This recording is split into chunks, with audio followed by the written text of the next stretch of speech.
Hey guys, it's Rachel. So today I have a video about how I lost weight with the Whole30. So if you guys have been following me for a while, you might know that I did my first round of Whole30 about a year ago in March of 2018. So I decided to do it again, and I wanted to share my experience with my second round of Whole30, why I decided to do it again, and the differences I made with the second round, and just kind of explain the whole program to you guys.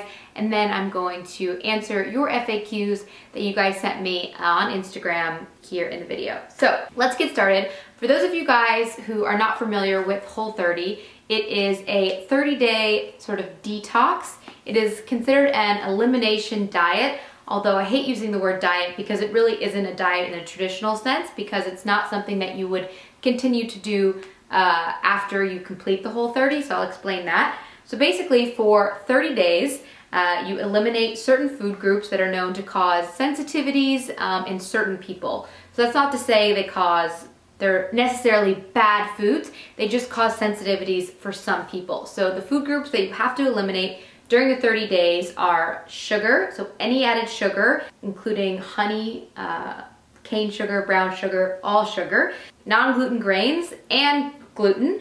So basically any bread, rice, pasta is totally off for 30 days. There's also no legumes, which are things like soy, chickpeas, beans, lentils, things like that. Dairy, so no dairy whatsoever. And I feel like I'm forgetting something. No alcohol. That's one of the hardest things, especially for me. I love to go out. So no alcohol. And those are basically the main food groups. So what you can eat is very simple: meat, vegetables, fruits, and nuts. And that is it. So it is a difficult 30-day journey, but the results are so fantastic. And honestly, it has been a life-changing program for me, doing it the first time and here doing it the second time. So the reason I decided to do the Whole30 was I felt like I wanted to take control of my diet and what I eat every day. So for the past few years, I have been on quite a fitness journey. I went from doing absolutely nothing in terms of fitness to doing CrossFit, in addition to some other different fitness activities like Orange Theory, running, and basically working out almost every day. But I felt like I was plateauing in terms of the progress I was seeing in my body, and I knew in my heart it was because of my diet.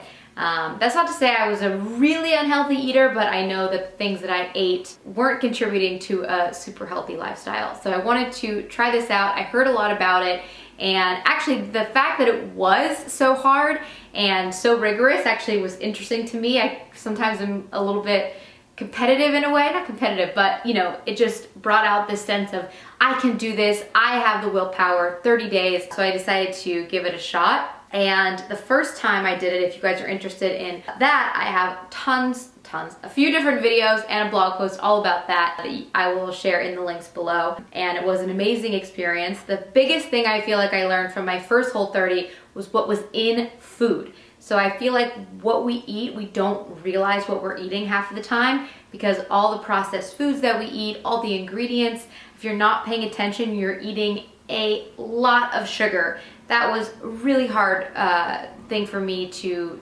take out of my diet, because everything from ketchup to rotisserie chicken from the grocery store, it all has added sugar. And unfortunately, as Americans, we are just inundated with sugar in our lives.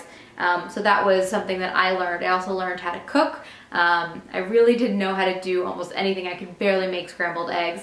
And this diet really makes sure that you are cooking almost every single meal, because you really can't eat out because of added sugars, added butter in every dish. It's really hard to eat out unless the restaurant is specifically geared towards paleo lifestyle, in my opinion. So those are the biggest things I learned from my first round. So why did I decide to do it again? Did it not work? I think I get this question a lot, because people say, well, if you do Whole30 once and you do it again, what's the point? So basically, the point of doing Whole30 for the first time is to understand if you have any sensitivities to certain foods. So at the end of the 30 days, you do a reintroduction.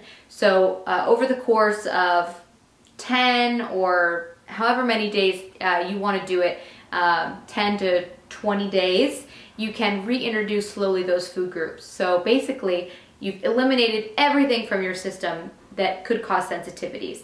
So then you little by little add new things. So first you might add alcohol. Certainly that was what I did. So you drink alcohol and then you wait a day or 2 days or 3 days, depending on how you want to do it, while you go back to eating Whole30 and see if that food group has an effect on your body or your skin or your energy levels, all of those things. So you can really evaluate every different type of food group. So some things that I found from the first time was that I did have a sensitivity to gluten that I didn't know about. It definitely was a cause for me of some acne that I had been having. I noticed right away when I went back to eating gluten that I was breaking out. So that was a big learning for me from the first Whole30. After you finish the Whole30, you are free. You can eat anything that you want after you finish your reintroduction. And so really you use what you learned from the Whole30 to try and make better decisions. And I feel like I did learn so much from the Whole30, and I did really keep most of the progress that I had. But then of course the holidays came around again, and I really indulged in a lot of terrible foods, and I just decided that I wanted to do the Whole30 again, just as a refresh, as a detox, as a way to get my mind straight in January to continue to eat better for the rest of the year. So that's why I decided to do the second Whole30. And I did it again with my boyfriend. He did the first Whole30 with me. And if you are interested in doing the Whole30, I do recommend doing it with a partner or a friend. It really helps to have a support system during Whole30. So what did I change with my second round of Whole30? So for me, it was really important to try and do a little bit better on my next round. Because for me, what's the point of just doing the same thing? You know, I wanted to improve upon what I had done during the first Whole30. Because of course there are the no-nos and specific rules in terms of what you can't eat, but there's a lot of philosophy and other things that are also involved with the Whole30. For example, there is a meal template. So the meal template specifies that you should have with each meal a serving of meat or protein, so about a palm size. And then the rest of your plate should be filled with vegetables, about a thumb size of fat, so ghee, butter, olive oil, or avocado has a lot of healthy fat, and then an occasional serving of fruit with your meal. And so that was something that I didn't follow very well the first time I did Whole30.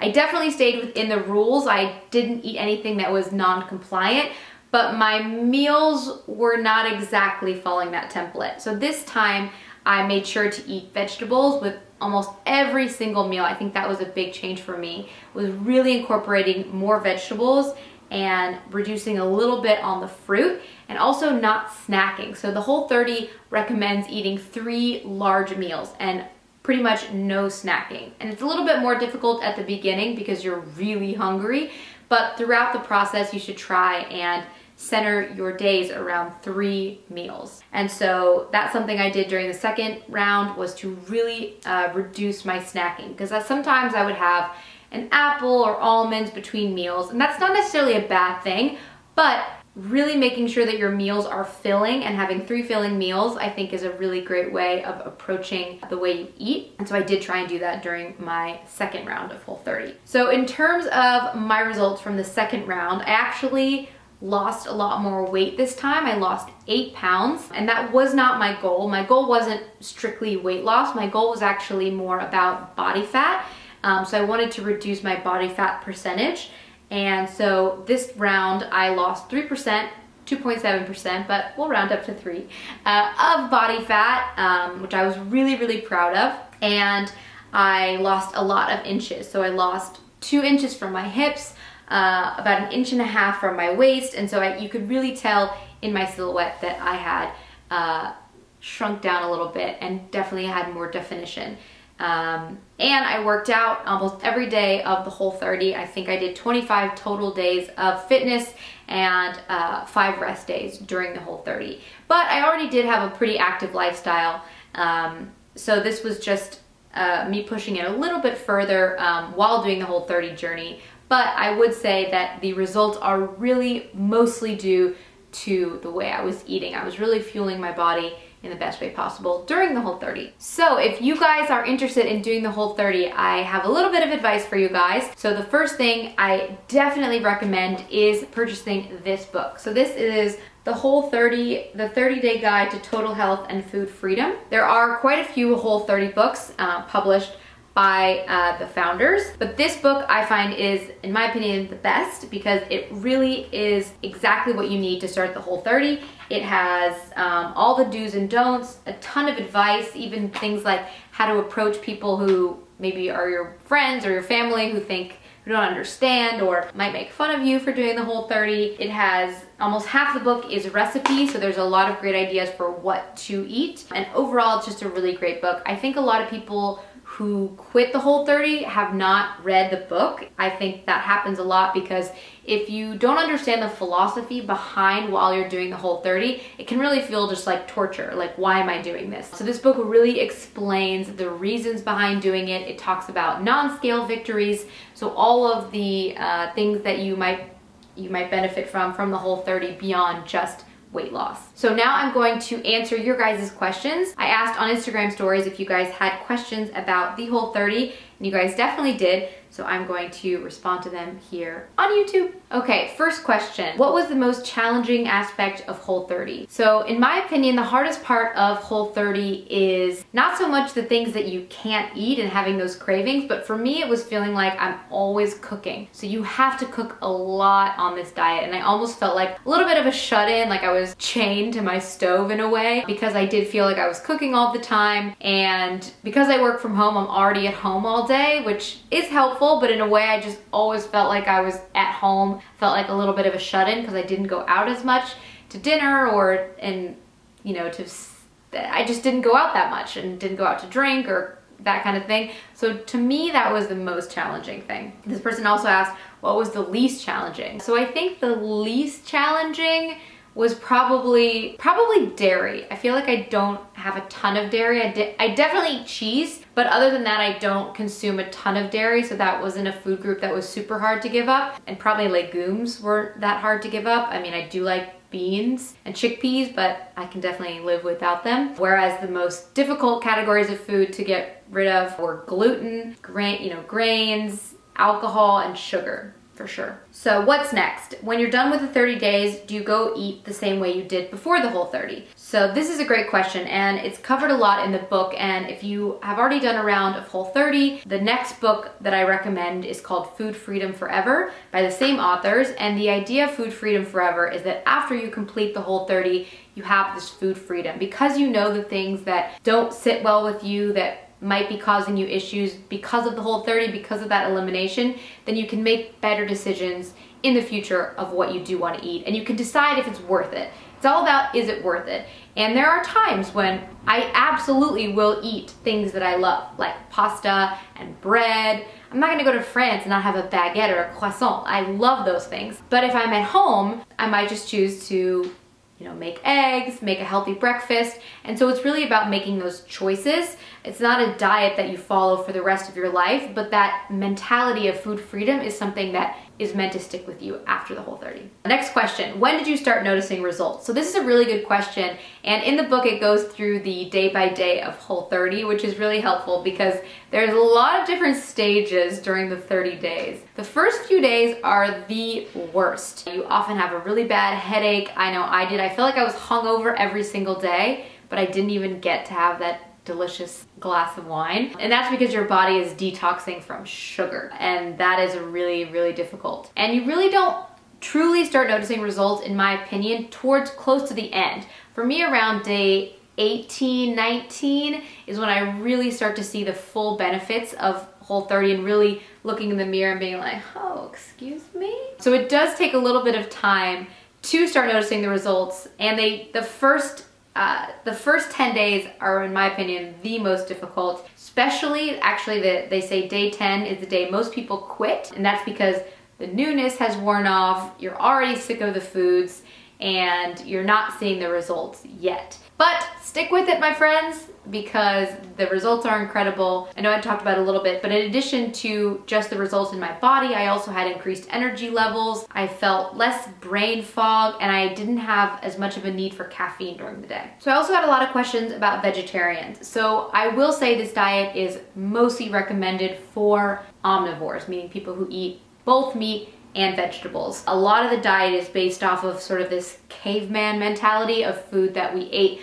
before any processed foods. So that being said, it is a diet that is pretty much strictly for omnivores. However, vegetarians can do the Whole30. My boyfriend did the Whole30 twice, and he is a strict vegetarian, as well as my assistant Harmony. She did the Whole30, and there are some modifications that you can make. You can decide if you want to do a strict Whole30 and really stick to vegetables, fruits, things like that. But there are ways to modify it and include things like legumes, chickpeas to get some of that protein. I think the diet would be very, very difficult, or pretty much impossible for a vegan. I think eggs are something that make it a bit more doable for vegetarians because it is a protein source. But I highly recommend checking out the Whole30 website. There is a lot of tips for vegetarians, and so I will include it in the description bar. How did you find your motivation? It seems so hard. So this is a question I get all the time, and if it's about Whole30 or about my fitness routine, it's a lot of times about motivation. And I understand, because it definitely is hard to stay motivated. But at the same time, I try and give my nicest, tough love. And at the end of the day, we're all adults. We have the choice to make the decisions that we want. If there's something that you want to do, you can do it. You are fully capable. It is 30 days of your entire life. If you want to do the Whole30, you can do it. I believe in you. It will require preparation, persistence, and for me, some pep talks in the mirror. But remember, you are an adult. You can do this. Yes. So that's how I stay motivated. And during the Whole30, I try and remind myself what my reasons are for doing it. I think it's important to remember your goals. So I try and remember that I want to feel better. I want to have a better handle on emotional eating. I want to eat cleaner. I just want to feel better. And I think if you focus on the goals as opposed to the challenges, you're off to a much better start, and you're going to be more likely to stick to it. What did you do differently this time versus your first Whole30? Any new tips? You look great. Thank you. I feel like this Whole30 in a way I thought it was going to be way easier. I said, oh, well, I know how to do it. I know all the foods, but I actually felt in some ways it was a little bit harder, because the first time I had all this excitement. I was reading the book every day. I was drinking the Kool-Aid, so to speak, but not Kool-Aid because that's got a lot of sugar. But this time I feel like I didn't have that excitement in the same way. And so it hit me a little bit harder because I didn't have that like super exciting moment. And when I started this round, it was right after the holidays. So during the holidays, I had been eating really bad. So I feel like my detox period was a little bit worse. Whereas when I first did the Whole30, it was a bit further after the holidays, and I was on a little bit of a better eating habits. Whereas this one, I mean, on New Year's Eve this year, I had a whole Papa John's pizza and at least an entire bottle of wine to myself. And I started on January 2nd. So I feel like my body really had to go through a very hard detox. Any new tips? I think for me, it's all about finding easy foods that are, I mean, you get sick of them, but it's all about easy. Like, you just want things that are not difficult to make. It's fun to have, a few recipes here and there when you have some extra time. But for me, I ate this time so many sweet potato discs, and I love them. You just chop up a sweet potato, put it in the oven for 25 minutes at 400 degrees, and I would have them with everything. And it was a very easy way for me to add vegetables. I also had a lot of salads. Just find the things that you actually like. I think one problem with Whole30 is a lot of people are trying to recreate things that they love so much but make it Whole30. And if you try that, I think that you're gonna be a little bit disappointed. I think it's better to stick with the things that you do like, that are Whole30, like I like carrots, asparagus, steak, eggs, things like that, as opposed to trying to, like zucchini noodles are never gonna taste as good as pasta. That's just fact. And so sometimes when you make them and you have this huge disappointment. So I think it's better to just stick with real foods that you like, that are easy to make, and you're gonna feel much better, as opposed to feeling disappointed by thinking that cauliflower rice is rice, because it's just not. I mean, it is a great filler, but it's something to think about when you do Whole30. A lot of people ask me if you can have coffee on the Whole30, and you can have coffee, but you cannot have any dairy, so no sugar and no milk. But I often drank my coffee, when I did have coffee, with almond creamer. It's made with coconut milk and almond milk, which is very good. It's from Khalifa Farms, but it isn't the same as half and half in sugar. So that is a difficult part, but just something to keep in mind. Okay, last question. Was it hard not to go out? Did you feel like you were missing out? So this is a great question, and I think something that's important to talk about on Whole30. And it is, you do sometimes feel like a shut-in because you do have to cook a lot more. But something that I think was really important for me to learn during the Whole30 was how to reframe my idea of socializing. So I think we get, especially here in New York, I don't know how it is everywhere else, but the culture really is, let's go out to dinner, or let's go out to a bar, or both. That's really like going out with friends, and that's it. That's the way you leave the house. That's the way you see your friends. So for me, what I tried to do during the Whole30 was reframe what socializing meant.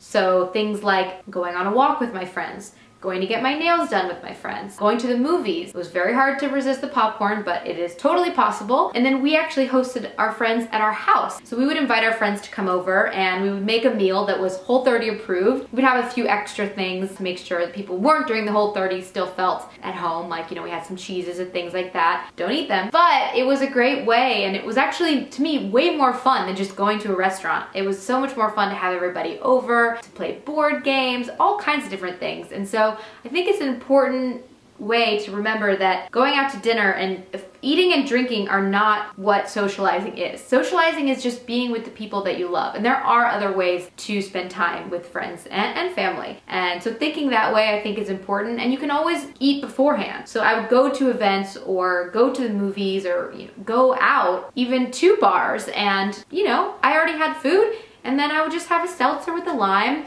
or I was the girl who ordered tea at a movie theater.